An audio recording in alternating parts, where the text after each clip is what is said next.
So driving in for my morning workout on Gowan Field, which is a joint Army Guard, Air Guard base, you pass a bunch of tanks when you're driving in. You can see them all lined up, and it's really cool.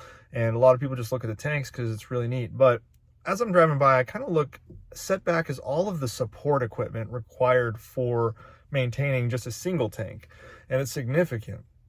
And it got me thinking as to why we probably aren't giving them Abrams. It has nothing to do with escalations. I don't think we're at the point where we care about escalating with Russia. I think it's a matter of practicality.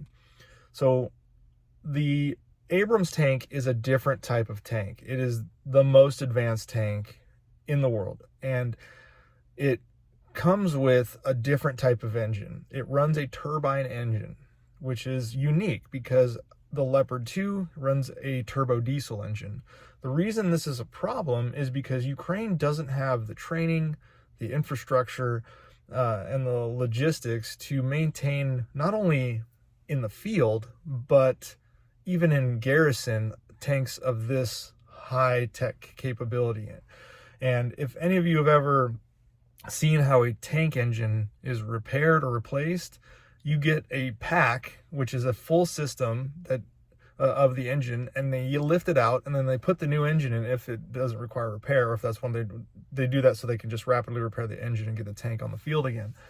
I don't think Ukraine has the capability, and the capability not only logistically but in training is significant. So when Germany says something like, we'll give tanks when the US gives tanks, that's not fair. The Leopard 2 runs on a diesel engine. I mean, any backyard mechanic can understand the basics of a diesel engine. The turbine engines that run in the Abrams are a whole different beast. So I would love for us to provide Abrams. And I think over time, we can definitely train the Ukrainians and help them in building a system to support the Abrams tank. But in the meantime, we need to get them something that works now, that they can repair now, and they can train on now. And that's the Leopard tank, not the Abrams. The Abrams is built specifically for the US's robust maintenance and logistics arms that we have that reach all the way back to the US from the front line. The Ukrainians don't have that. They need to be able to throw together a diesel mechanic to fix the tank. The other reason I kind of think we're not giving them tanks right now is because they have a wealth of tanks that they've acquired from the Russians who abandoned them. So they're not tank poor right now. They just are not the most advanced tanks. And the Ukrainians are using those tanks. I think Ukraine wants the Abrams tanks just symbolically, to say the US is supporting us so much that they're willing to give the most advanced tank in the world with the most advanced armor and the most advanced power system in the world. And I get that, but I don't think there's a battlefield practicality yet. Maybe over the next year, maybe it's a scenario that we can get it to them. Furthermore, I also think that the Ukrainians benefit more from what we are giving them, which are Bradleys and Strykers. The Bradley and the Stryker enhance Ukraine's maneuverability. The Russians are struggling to move on the battlefield. They can mass in one area and then they kind of plop down and sit there and create like a Maginot Line of defense, which for those of you that don't know what the Maginot Line is, think of France when Germany just went around it through Belgium. And it was a complete disaster for France. It wasn't a complete disaster. The line killed a bunch of Germans, but it was a strategic failure because the Germans just went through Belgium. I'm getting off on a tangent. But that's what Russia's doing. They're creating this Maginot Line, which works great against the ground fighter and like Humvees.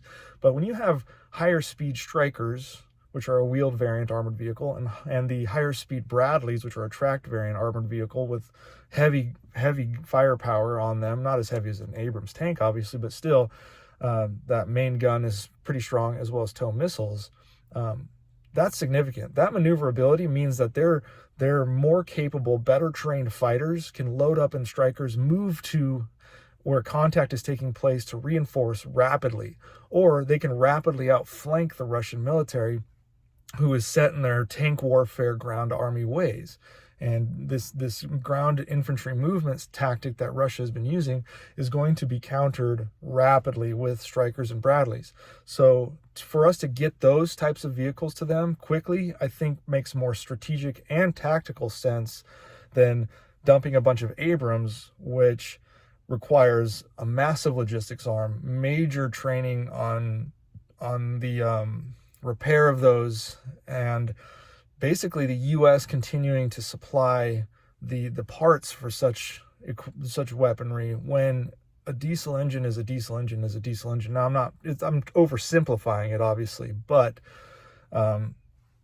that's the reality. It's easier to take a bunch of diesel mechanics that worked on military equipment like that are diesel from like a T-72 or something and teach them how to work on a diesel engine in a Leopard 2 than it is to teach that same mechanic how to work on a gas turbine engine in an Abrams tank. So that's kind of the thought process, where I think the U.S. might be holding back, because it's not an unwillingness, it's a practicality situation. And if there's tankers out there that say, oh no, it's totally easy to fix these things, let me know, because when I was doing logistics for the artillery units in Germany, that was significant, and I watched the tanker logistics guy try to work the entire supply chain with these tank packs, and man, they're a beast. That whole system is a beast for those Abrams tanks, and frankly, the U.S. is one of the only countries that can do it right now.